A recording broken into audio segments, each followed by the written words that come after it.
So what exactly is ChatGPT? Well, basically, ChatGPT is a type of computer program known as a language model.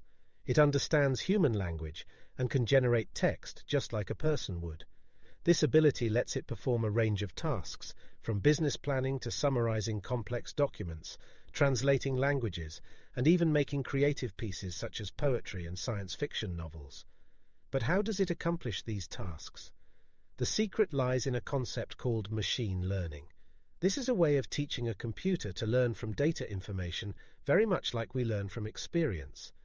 So ChatGPT has learned from a huge amount of text information taken from the internet.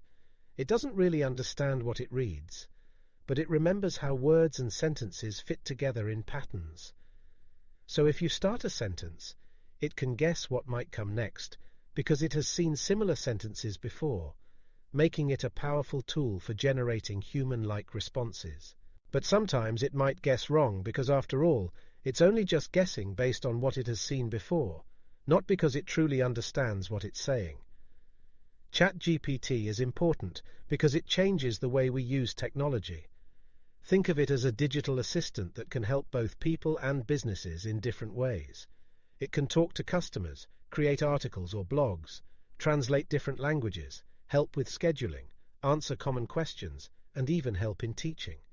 And the best part is that it can work non-stop all day, every day, and every night.